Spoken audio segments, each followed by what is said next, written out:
750.000 per orang. Oke, kalau di dalamnya itu ada fasilitas ruangan ber-AC untuk setiap orang yang membawa mereka berkeliling Candi Borobudur, ataupun disiapkan untuk makan siang, ataupun sumpah gagal paham. Karena apa? Setiap masyarakat yang ada di Indonesia ini sudah bayar pajak ya. Jadi pembayaran pajak kita itu pun adalah salah satunya untuk juga memelihara peninggalan-peninggalan bersejarah yang ada di Indonesia ini. Nah sekarang dikenakan biaya lagi untuk masuk ke Candi Borobudur ini 750.000 per orang, dikali berapa per satu orang. Even untuk turis internasional pun itu kemahalan. Terus turis lokal, kita ini bukan turis lokal, itu ada kepunyaan bangsa kita. Kita harusnya gratis pak, dari pajak aja pak, itu diambil buat pemeliharaannya.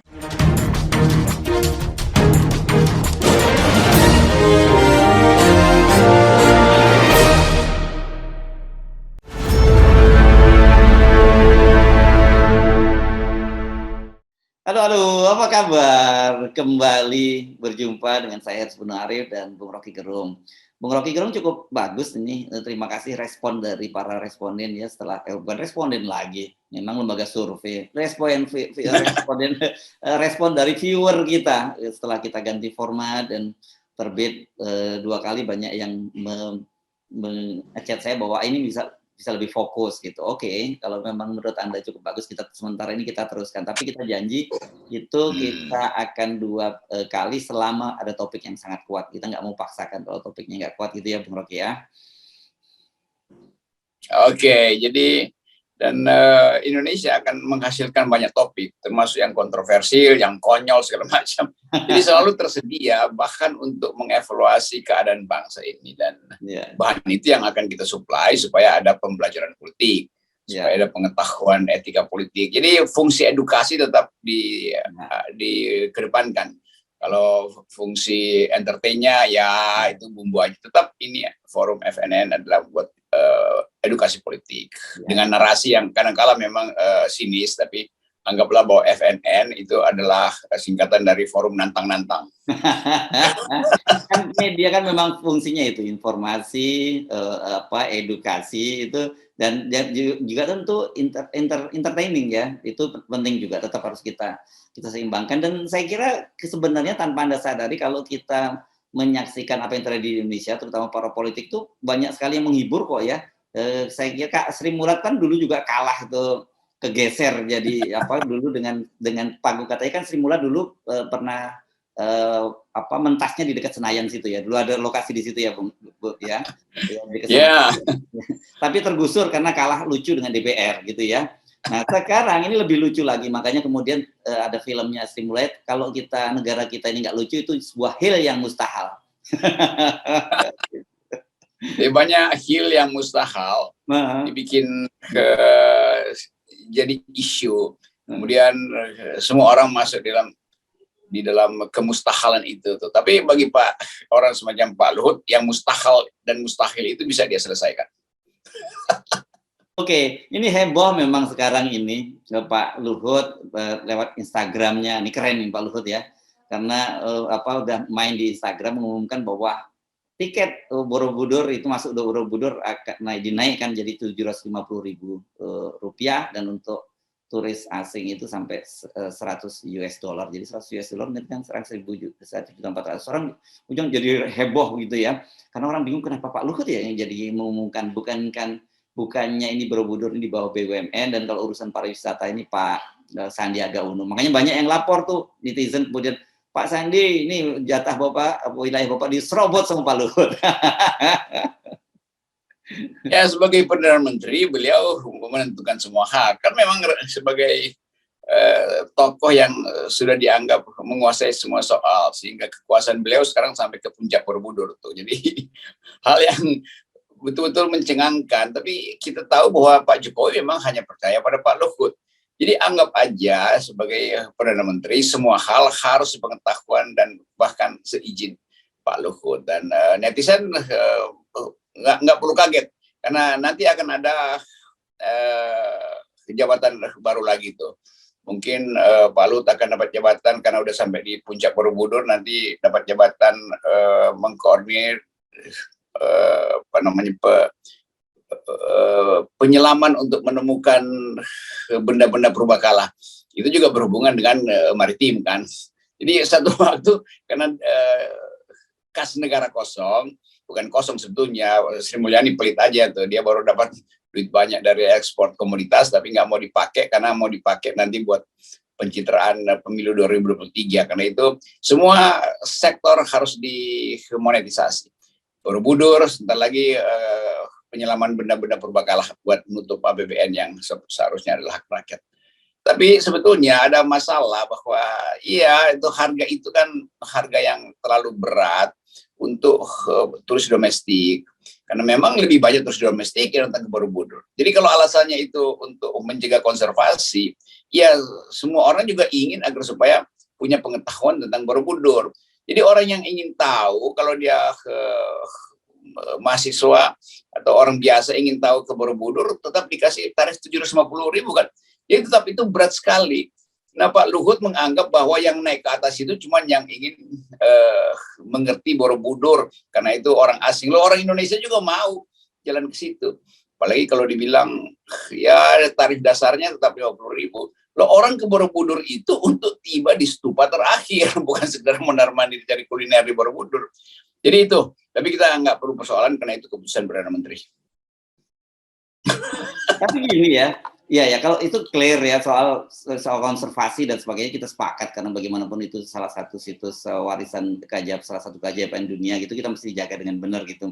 Tapi kan yang kita lebih soroti tadi peran tadi. Tapi kalau lihat aktivitas, karena saya tadi sebut itu di bawah Kementerian BUMN, wajar sih kalau Pak Luhut kemudian ambil alih tugas itu, karena saya lihat ini ada status anunya ya, status di media sosialnya Pak Erick Thohir itu ternyata sekarang sibuk dia rupanya menghadiri silaturahmi akbar partai PAN gitu. Kami membahas strategi pemerataan ekonomi Indonesia. Kolaborasi adalah kunci menciptakan ekonomi eksklusif. Saya kira pasti ini urusannya bukan soal ekonomi ini, tapi ini soal pemilu 2020, Pilpres 2024 ini, Bung Rocky. Yaitu Erick Thohir masih dalam jabatan yang digaji oleh negara untuk membenahi BUMN. Dia sibuk mondar-mandir nyari posisi di partai-partai. Ya kita bisa mengerti karena kemarin Erick Thohir sebetulnya pamornya udah dijatuhkan oleh Pak Jokowi karena soal Formula E, dan Anies berkibar lagi, maka pasti Pak Erick mau cari jalan supaya dia naik lagi sebagai figur tuh. Jadi persaingan antara Erick dan Anies itu udah terbaca publik. Dan kita tahu bahwa ya Formula E ini kan sesuatu yang berhasil dipamerkan oleh Anies dan diakui oleh internasional karena justru Erick Thohir nggak mau membantu.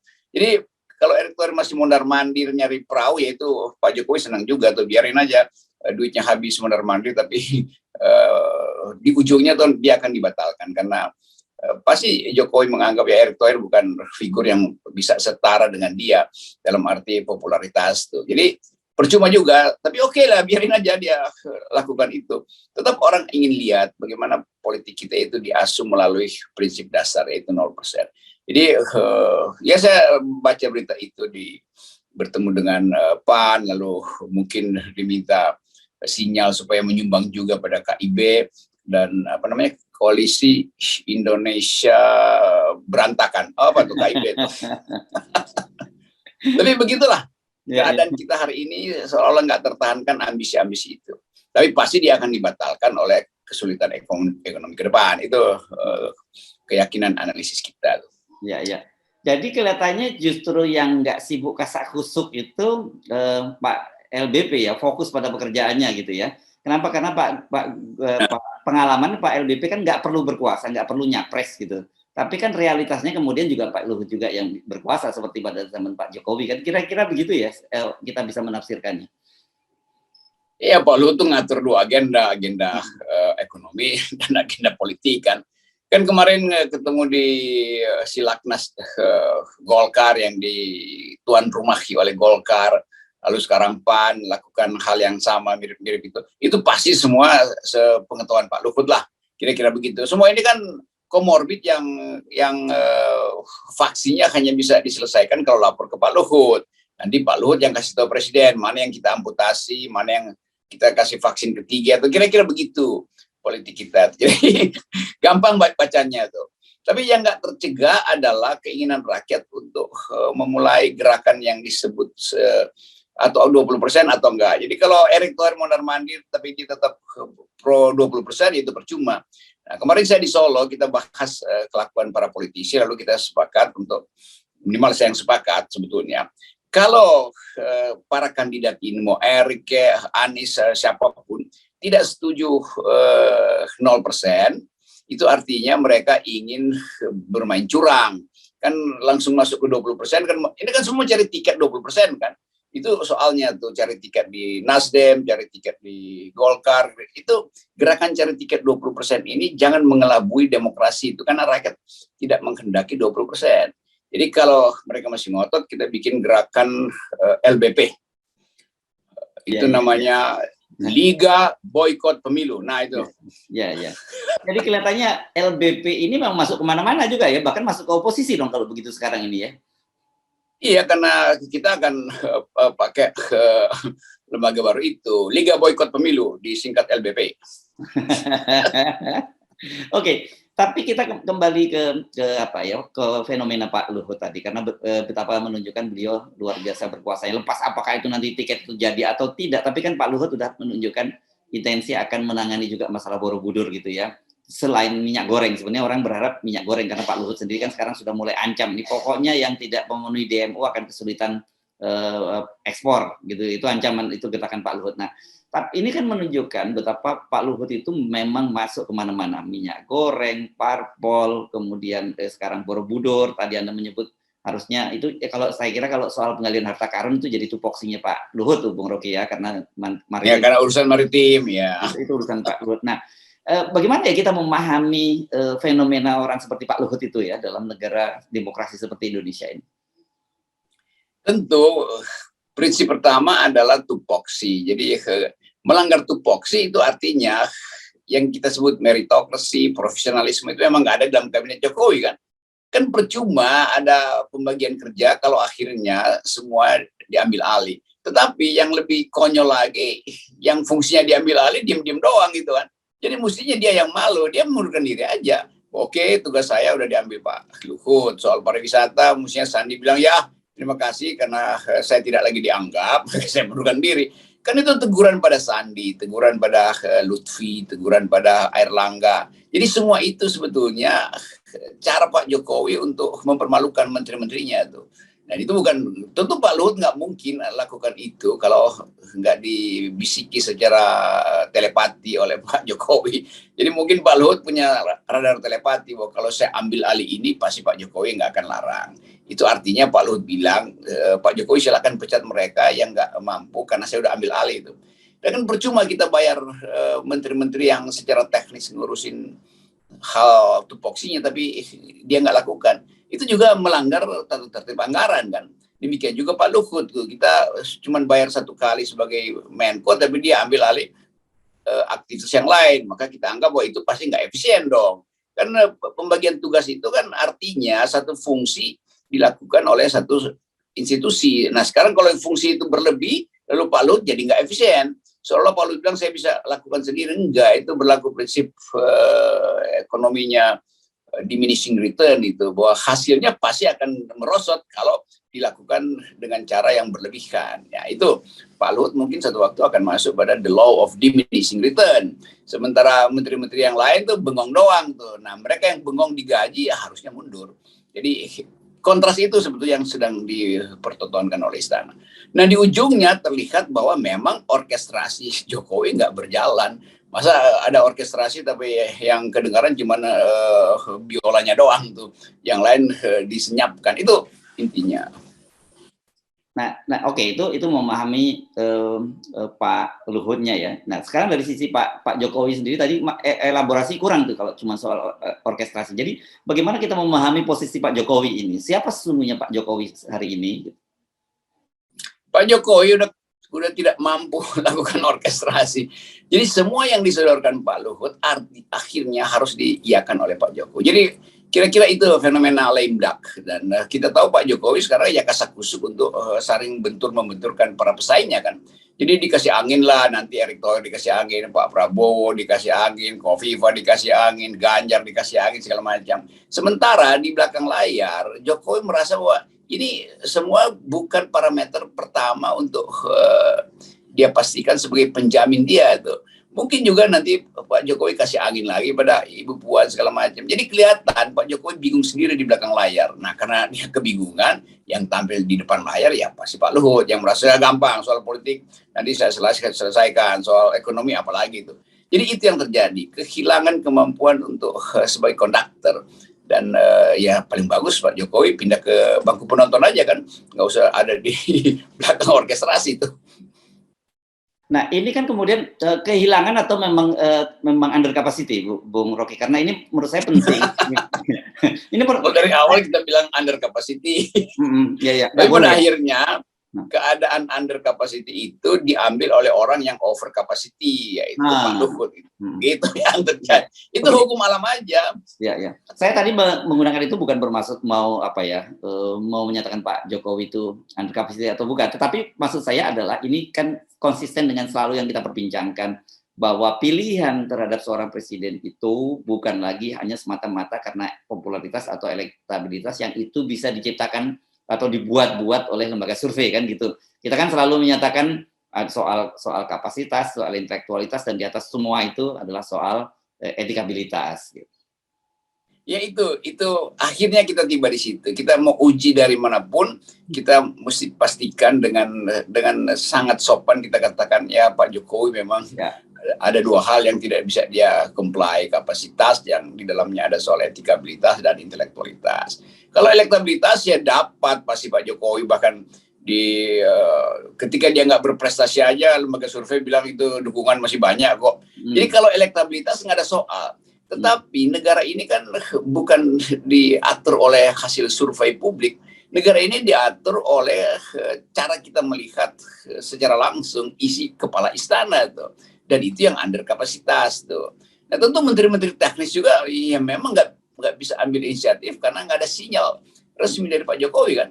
Pak Jokowi kasih sinyal bahwa Menko Perekonomian gagal menurunkan harga, bahwa Menteri Perdagangan gagal mengatasi kartel CPO, bahwa Menteri Pariwisata gagal mengelola Borobudur. Kan semua itu sinyal yang diberikan oleh Pak Jokowi, itu sinyal negatif terhadap kabinetnya tuh. Orang mau cari sinyal positifnya apa? Ya nggak ada. Nah kalau begitu ya separuh kabinet sebaiknya di non-jobkan aja kan. Jadi itu intinya. Tapi Pak Jokowi selalu ingin menghindari itu. Karena kalau itu terjadi bisa-bisa satu kabinet berhenti semua, bukan lagi separuh. Lalu Jokowi ya habis, lilinya mati itu. Itu intinya, sehingga saya lihat Pak Luhut seolah-olah mau katakan enggak, Jokowi masih menyala loh. Buktinya saya ada di depan terus untuk ngipas-ngipas lilin yang hampir mati itu. Nah, bahayanya kalau dikipas terlalu kuat justru lilinnya tiba-tiba mati itu. Nah, itu sebetulnya itu yang ingin dilihat oleh oposisi sebetulnya. Ya. Saya jadi teringat ini ada satu status di media sosial ini, konteksnya ini yang benar, mesti konteksnya kita dudukkan soal ini ada tulisan ini di Twitter namanya Empu Jaya Prema. Ini saya tahu ini adalah wartawan senior dulu di Tempo, namanya Putu Setia. Di Bang Putu Setia ini dia ketika membuat ada ribut-ribut soal Pak Luhut menentukan tarif di Borobudur itu, dia membuat status sosial begini: Borobudur dan Prambanan adalah satu cagar budaya, itu berarti urusannya Kemendikbudristek. Kedua BUMN, itu ada perseronya, berarti urusannya Kementerian BUMN. Ketiga destinasi wisata, itu berarti Kemenperkraf.